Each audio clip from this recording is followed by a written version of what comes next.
I woke up this morning to see that my last video, Salute to Creationist Women, had stirred a hornet's nest of controversy in a way I never envisaged.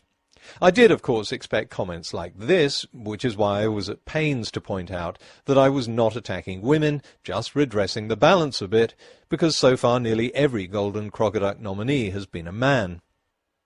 But that isn't representative of what dropped into the video forum. So let's start with this. Amina is one of the smart girls out there helping us other girls. Why do you even watch her videos? Well, I'm sure she is smart. I'm sure she's a lovely person, and I'd never heard of her until someone nominated her for the 2011 Golden Crocoduck. I watch all the videos that are nominated, and it struck me that this is only the second female nominee we've ever had. Since this is such a rare event, I thought it worth looking at other creationist women, and that's where the idea of a salute to creationist women came up. The fact that Amanakin was a Muslim never even occurred to me when I began a rebuttal of her nonsensical scientific lecture. And it wouldn't have mattered anyway. Bad science is bad science, whether it comes from Muslims, Christians, Jews, flat earthers, expanding earthers, Republicans or Democrats.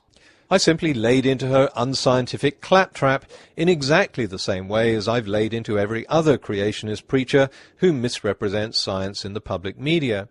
Basically, his theories had something to do with this idea that man became more and more intelligent, and as man did so, as man evolved, man became whiter and whiter. To me, the fact that she was a woman or a Muslim makes absolutely no difference. Why should it? But a lot of people who clearly didn't watch the video immediately began to foam at the mouth. You f***ing intolerant arsehole! How dare you make fun of an innocent girl just because she has her opinions and you don't agree? I don't see the point of this video. Oh, you're so awesome because you made fun of a girl on the internet. Well, then you wouldn't see the point of any of my videos on Golden Crocoduck nominees because I'm an equal opportunity scoffer. For the last 5 years, I've been making fun of creationist men. Grady, you're obviously able to look at the pictures from these scientific papers, but for some reason you can't read the captions. The problem the evolutionists have, though, folks, if we extrapolate backwards just as 20,000 years ago. How long? 20,000 years ago. 20 million? Not 20 million. 20 billion? Not 20 billion. 20,000 years ago, the heat produced by the magnetic field would have liquefied the Earth. Get the fuck out of here. That's just 20,000 years ago. And 1 million years ago, folks, get this, the magnetic field would have been so strong, it would have vaporized our planet. Vaporize the planet? Now, I had to think long and hard about this, because even for a creationist theory, this is nuts. So you think by now that Andy would get it? Nah. Where did the chemicals come from? Where did the planets come from? How did the chemicals make all the planets? Well, Andy, if you can't be bothered to listen to the answer Aaron Ra gave you, then do what I suggest all clueless creationists do and check out the library room at your local primary school. I want to be kind to Kirk Cameron rather than suggest that half his brain must have been sucked out in a freak vacuuming accident. Occasion, I should find new life inside. You may smile at this. But as soon as a woman is the target, she's an innocent girl, and her scientific baloney apparently shouldn't be criticized. I don't hold back because of someone's gender or religion, and I don't see why she's any more innocent than Ken Ham, Peanut Butter Man, or Crocoduck Boy, who, like Amanakin, choose to preach science on the internet. Amanakin is an intelligent, thinking adult who chose, of her own free will, to publicly post a video teaching people that Darwin's theory is something about humans getting whiter as they became more intelligent. If another YouTuber like Nephilim Free had said the same thing, I would have torn into him in equal measure, and I'm sure I wouldn't have received a lot of messages about how he's just an innocent boy. And it's not Amanakin's opinions I disagree with. She's welcome to her opinions. I'm rebutting her claims about scientific facts. For example, that chemical reactions happen by chance. And I hope I showed very clearly that they don't. That's the whole point of doing these videos. It's just plain wrong saying abusive and hurtful things about one's religion. Oh, obviously I Love Geneva Lane didn't watch the video, but that's no surprise.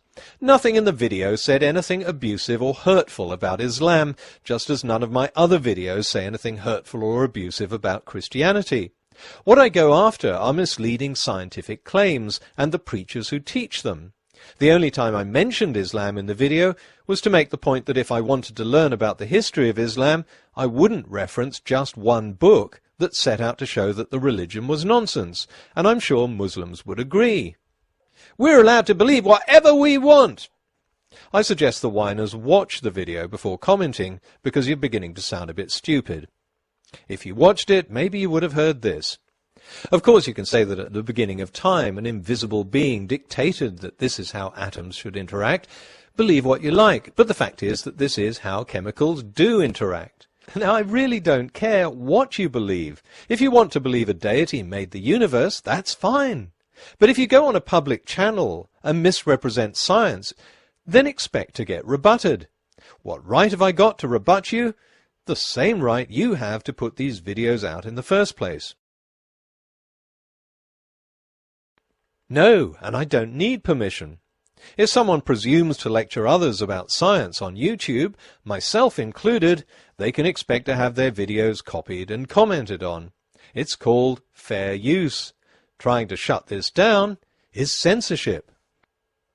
It's sad that a video about science that makes no criticism of Islam or religious belief should be made a pawn in a stupid religious war by people who didn't even watch it. Because once they start commenting, then we get fanatics on the other side spouting their own version of hatred and abuse. I've had to remove 2 posts from this video forum, and I don't think I've needed to remove that number so far this year from all of my other videos put together. But the gratuitous racist abuse they contained against Muslims shows just how extreme people get in trying to stir up anti-Muslim hatred. I was going to show the messages blanking out the profanities and the racial slurs, but they were so bad I couldn't even do that. Years ago I lived in Brazil and built a house in a favela in Salvador da Bahia. Like most of Brazil, it was a multiracial area. If one of my neighbours had to describe what someone looked like, they might say he was tall, fat or ugly, but they'd also describe his skin colour in some detail. A bit darker than me, he might say, about the same colour as Lucia. But if I tried the same thing in Britain, how can I describe Fred? Well, he's a bit darker than Mike Tyson, but not as black as this bar of chocolate. Yeah, people would be outraged. It's not about being PC, it's just making the assumption of prejudice in sensitive areas like race and religion. In Britain I'd be branded a racist for describing someone's skin colour as a way of identifying him. In Brazil, skin colour is just another feature. I should be as free to criticise Amanak's science lecture as I am to criticise Ken Hovind's, Ken Ham's or Peanut Butter Man's. If you mistake this for an attack on Islam, sorry, but you're an idiot. And if you complain about it on the forum, which you have every right to do, you become a whiny idiot. Oh dear, you're going to misunderstand that, aren't you? I'll get comments like, "You're calling Muslims idiots." No, again, I'm not talking about religion. I'm talking about those who comment without watching the video, without taking in or trying to understand what's being said. It's about those who foam at the mouth over an imaginary slight. Of course, I can understand where this sensitivity comes from.